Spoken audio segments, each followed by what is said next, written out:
Hello folks, and welcome to Session Heroes Episode 1. This week we're looking at Michael Landau, Part 1, the 1980s.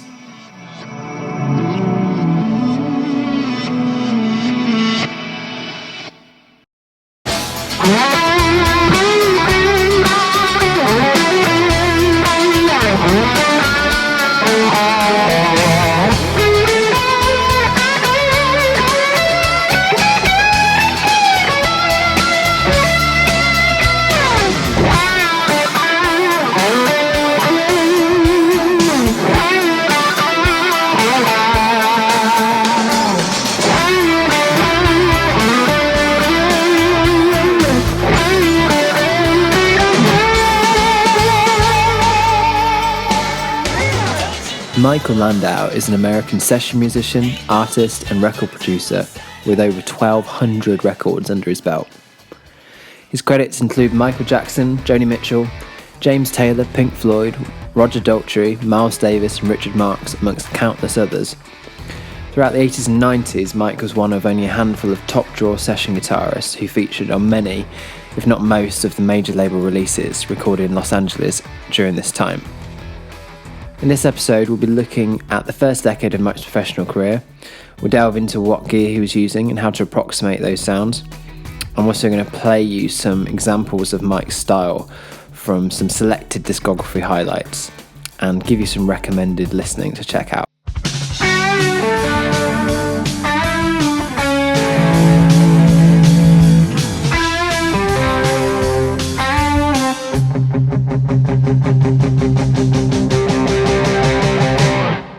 He came, she smiled, she thought she had him tamed, but he was just wild, keeping from her hand at last.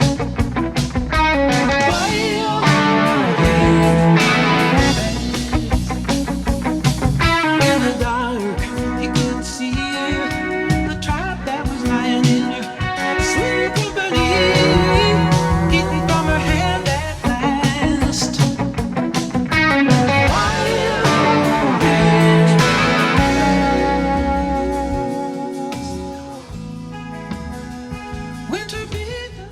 So, like most guitar players, I guess, Mike's rig has always been evolving and changing.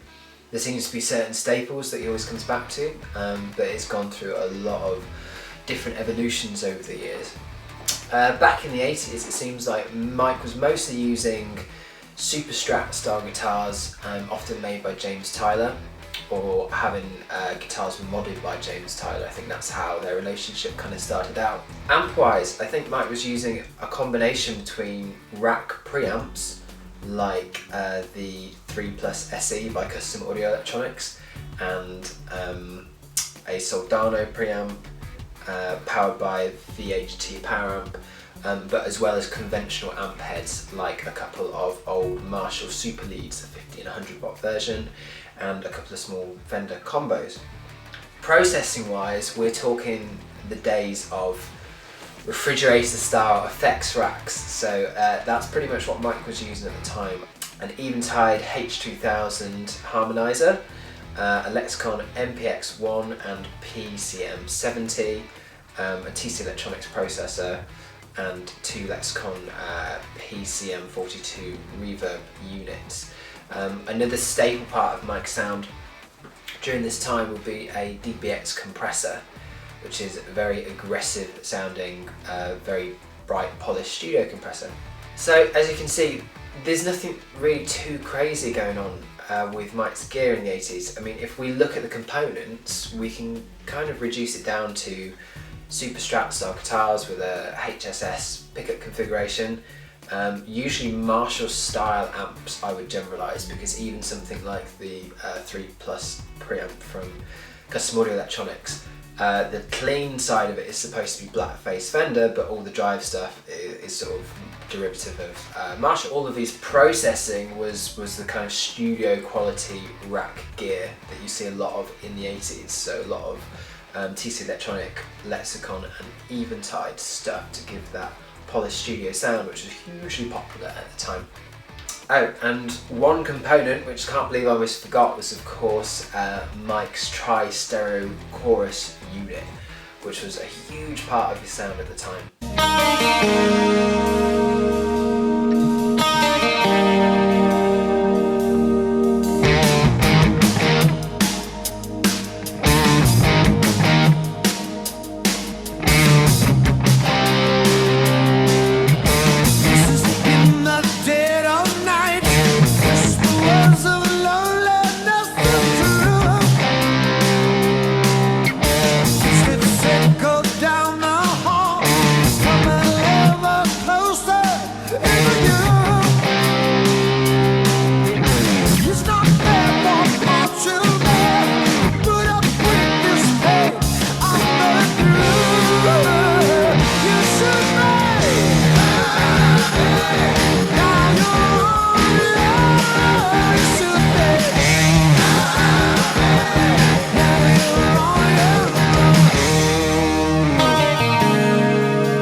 So here's the fun bit, chasing some of Mike's sounds.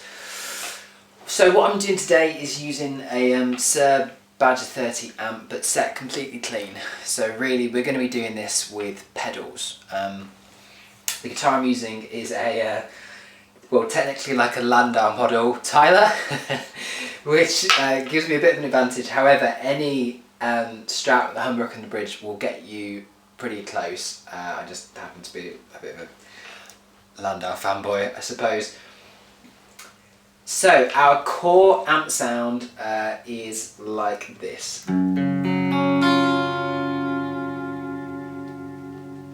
Okay. First thing I'm going to do to get close to Mike's clean sound is add a compressor. I'm using the Wampler Mini Ego compressor. And the way I've got it set is that there's a blend control on it which allows you to get a blend between your dry signal and your compressed signal. That is nearly all the way up, so we're getting nearly all compressed signal. We have the bright switch on, the attack set to fast, and the sustain again almost set to full, so we're going to get this sort of sound.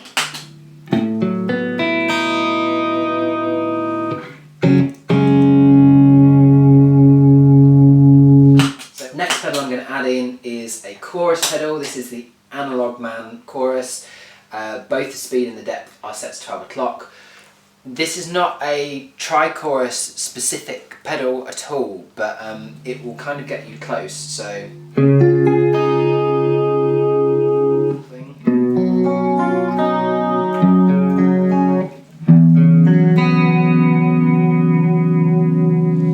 okay, next thing I'm going to add in is a delay. I'm using the Strymon Dig, or Dig, but essentially we're just going for a digital delay sound. This has got like a little bit of modulation on, and it has two different delay times going on also. So we have so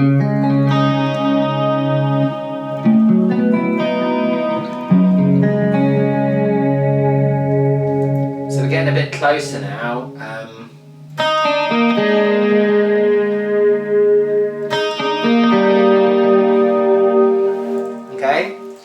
Last thing we're going to add in is a reverb. This one's coming from the Strymon Flint. Obviously it's set to 80s reverb, but again a kind of a digital hall reverb will also get you close. So if we put them all together we get this sort of thing.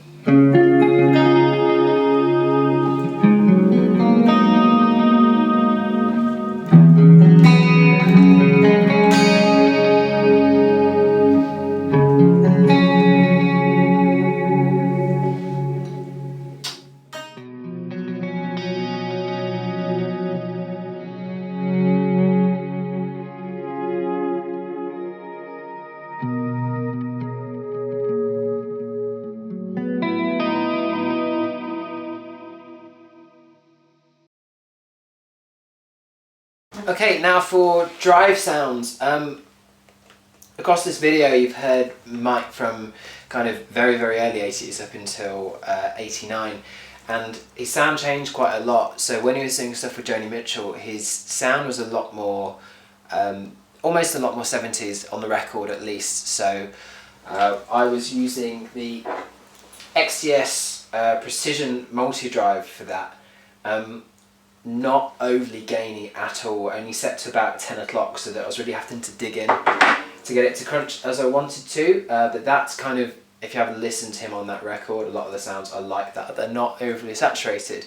However, later on we're hearing a lot more of the custom audio electronics 3 Plus preamp and the Soldano preamps. I'm using a couple of drive pedals down here. We've got the Atomic Overdrive from XTS, which is a modded Marshall in a box style overdrive, and the Winford drive from XTS, which I think is originally based on a Rat circuit, but to me it kind of does that Soldano thing, I guess. So right off the bat, we're kind of close. Everything is pretty much straight up here. I might have boosted a bit of treble and maybe scooped like a little bit of mid, but pretty much everything is at 12 o'clock. Again, I'll add the chorus pedal in.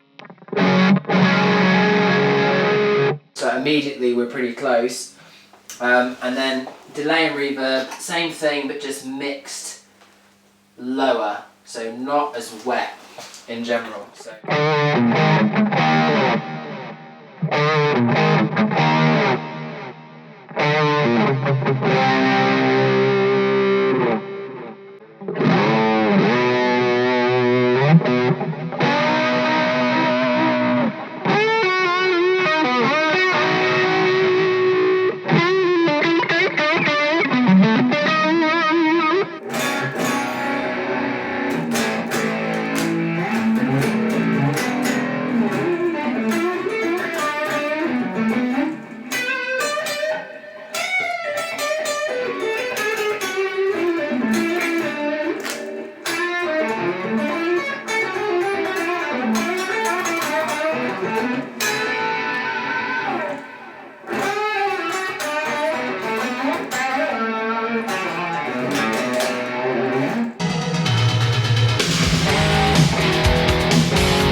So before we wrap up this first episode of Session Heroes, I'm going to give you some recommended listening to check out. If you happen to have looked at the All Music website at Mike Landau's credits and discography, you'll notice it's quite intimidating. Like I mentioned in the video, him and a few of the guys played on so many records.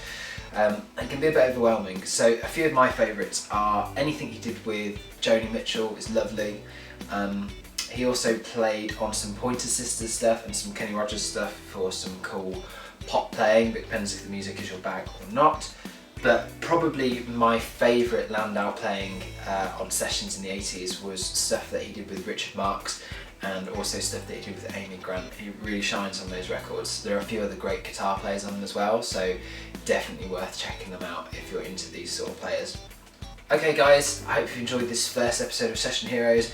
I could waffle on for literally hours, but I've tried to keep it as concise as I can. There'll probably be at least another episode on Mike, as we haven't even scratched the surface of his solo stuff and his bands, the Raging Honkies and Burning Water, which are fabulous. There will also be plenty of other session greats covered in future episodes, so if you've enjoyed this, please like and subscribe and let me know your favourite session players as well. Okay guys, see you soon.